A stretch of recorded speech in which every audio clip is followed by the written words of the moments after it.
At a party, teenager Courtney finds herself surrounded by friends who urge her to download an app called Countdown. The app claims to predict exactly how long a user has left to live.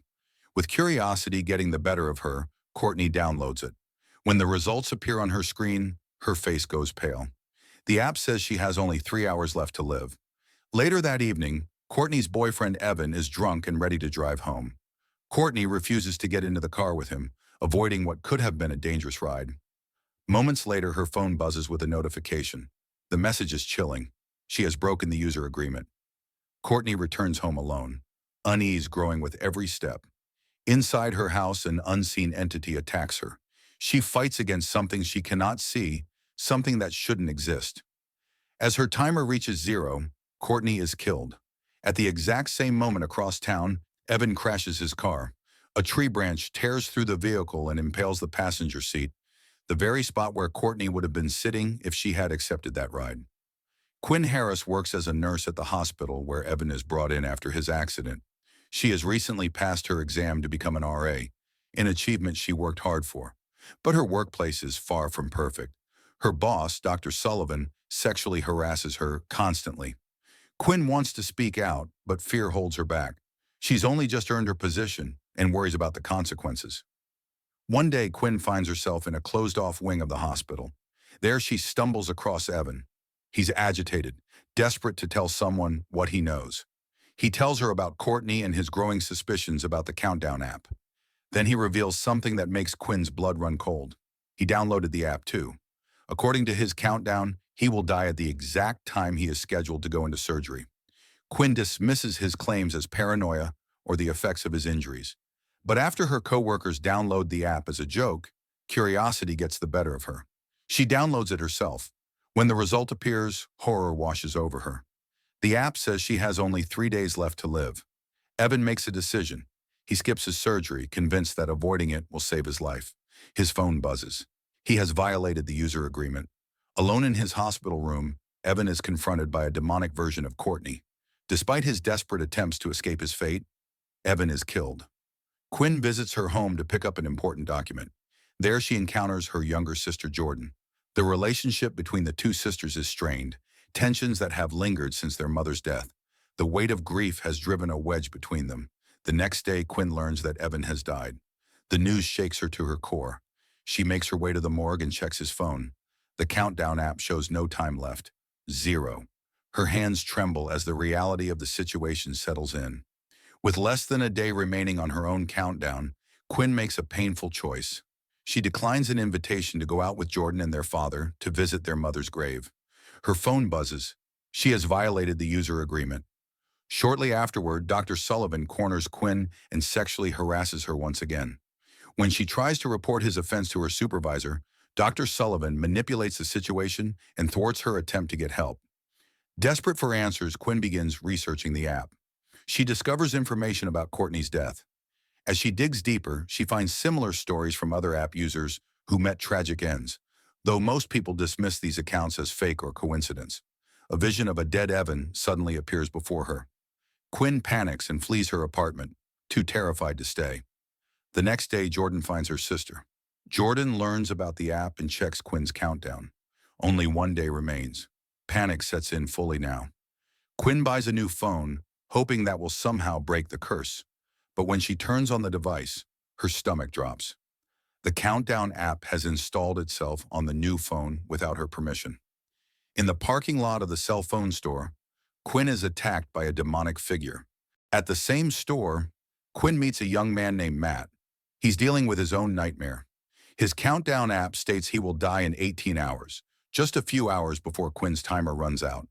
The pair leave the phone store together and head to a bar to get a drink and think.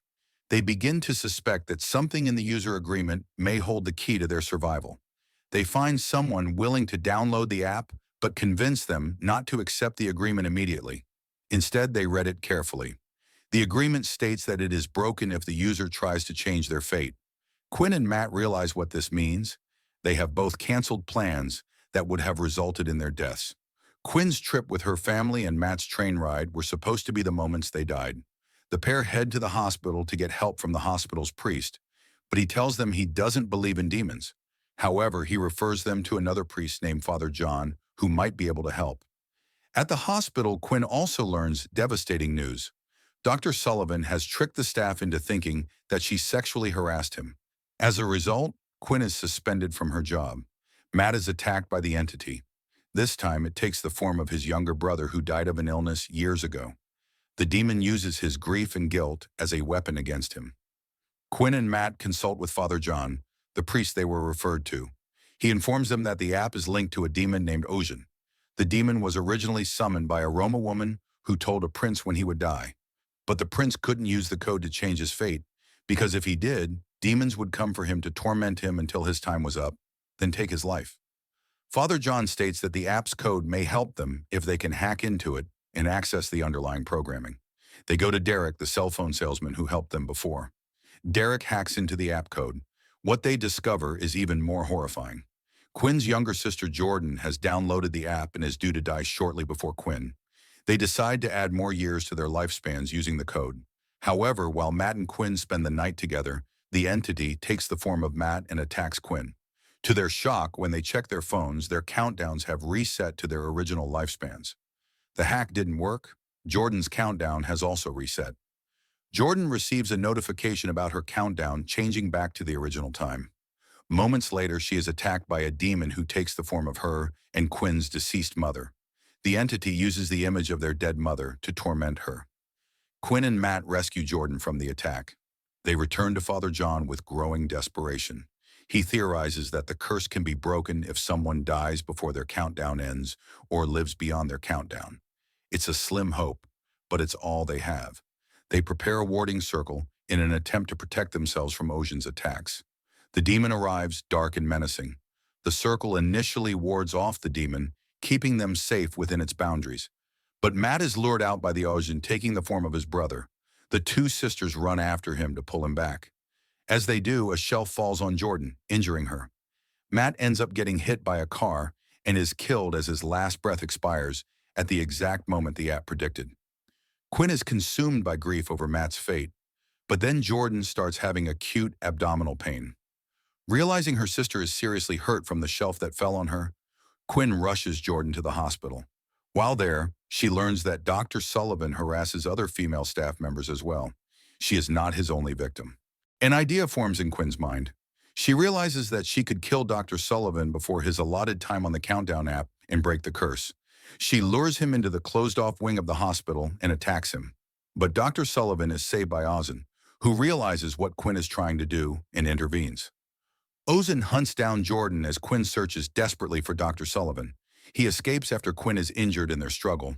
Ozan prepares to kill Jordan as her timer runs out, but Quinn makes the ultimate sacrifice. She overdoses on drugs, stopping her own heart. By dying before her countdown ends, she destroys Ozan. Jordan notices that Quinn has written something on her arm. She drew herself a circle and wrote the word Narcan. Jordan understands immediately. She grabs a syringe filled with naloxone and revives her sister. The duo succeeds. The countdown timers for them both stop completely. Later, Quinn, Jordan, and their father visit their mother's grave together. The tension between the sisters has finally eased. As they leave the cemetery, they see news playing on someone's phone. Dr. Sullivan has been arrested after more nurses came forward and told their similar stories of sexual assault. As they walk away, Quinn discovers something on her phone that makes her freeze. An update for a new app called Countdown 2.0 has downloaded itself onto her phone without her permission. Both sisters stare at the screen in horror as the credits begin to roll. Subscribe to watch more videos like this. Turn on notifications and leave a like to help the channel out. Thank you for watching.